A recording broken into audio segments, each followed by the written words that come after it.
Hi, I shared the story of the Creator's Toy Chest in a different video of mine, but for those who are interested, I wanted to share a little bit about how I illustrated this and some of the things I thought about while I was drawing the pages. The cover was a lot of the thought of the author. He had this vision to have this real expansive starry sky with this mysterious toy chest on the front. The story kind of uses the toy chest as a bit of a visual metaphor of where all God's creation came out of.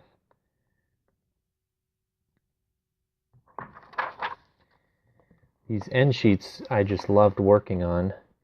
I got to pretty much pick whatever animals I wanted and illustrate them on this page. This is the type of page that when I was a kid I would have loved just looking at all the animals and just exploring, and then probably end up drawing a lot of those myself as a kid. So we wanted to start the creation story obviously with nothing, and then the light coming, which is a challenging thing to do, knowing how to illustrate a page without really anything. So we kind of decided upon some sort of ambiguous kind of nebula lookingness with the faint hint of the toy chest coming out of nothing. And then here the toy chest is more visible and it's starting to crack open with the light coming out from different cracks and everything. And then the third page, the light just bursting out, not being able to be contained within this toy chest. And then for the formless earth, I just thought it'd be interesting to have just real chaotic look based on the manuscript. Just something that would be kind of intriguing to look at, but just still doesn't have any real definition of what's happening on the earth itself. And then here's the day of creation of separating the water from the sky. And then here's where the land is coming out of the water, kind of forming itself as God created it. And then the author wanted to have a page to highlight this tree. This is the same tree you see on the toy chest. So he wanted to highlight the tree as part of the story, because this toy chest just continues throughout the whole series of books.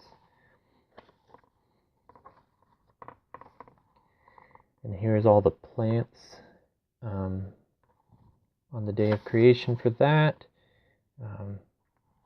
The author, my work was cut out for me with the author. I had all these different things to try to make sure to show on the pages.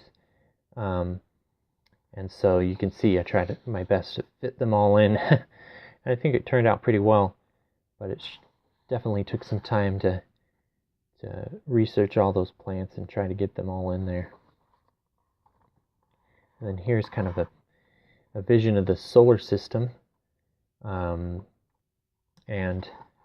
these formulas are actually coincide with a lot of the equations for how planets orbit the sun.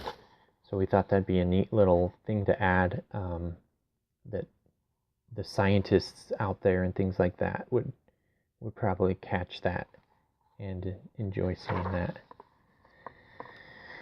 And then here was a page that kind of talked about the galaxies and the Earth being a cozy, warm room. So I didn't want to just show galaxies in space because we had this space page here.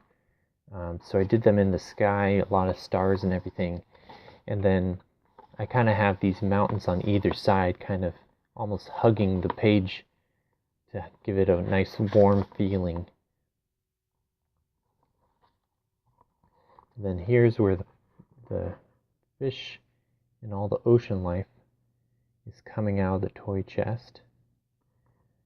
The author had a vision of the bubbles escaping from the toy chest and the animals, or the fish, coming out of it. So this was a fun page. if you know anything about my artwork, you know I love fish and everything ocean related, so this was a real fun page for me to work on.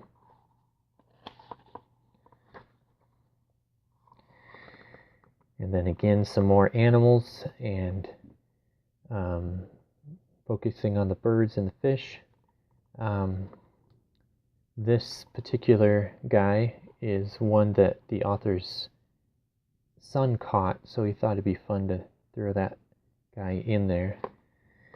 And I absolutely love a lot of these animals, like the giant squid, so I found a way to get that into the book. Hammerhead shark too. And then a lot of these birds are mentioned in the text here, so I had to make sure to include them. And then I was able to slip in Amazon river dolphin, which those are pink as they get older.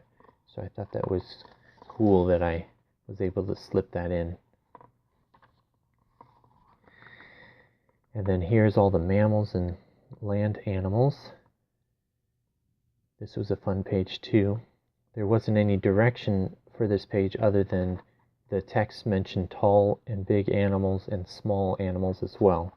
So I just tried to show a few big animals, a few small animals, and a few things in between. And I got to throw a few of my favorites in here. This little pink praying mantis here. This, I believe, is called the Cayman lizard. And Dick and fennec fox. I was able to get some fun things in here and slip in some extinct animals like the woolly mammoth as well.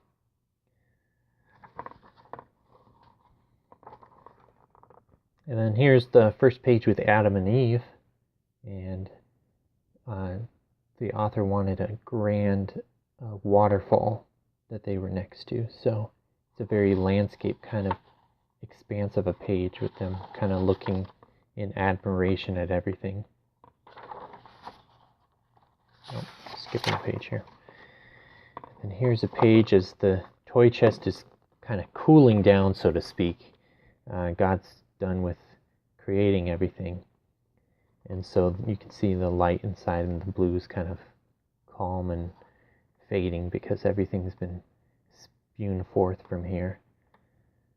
And again, there's some talk about short and tall and big and small. So I have the tall tree, the big rhino, the small dragonfly.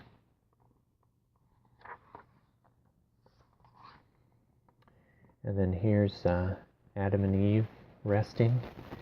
God talking about the day of rest.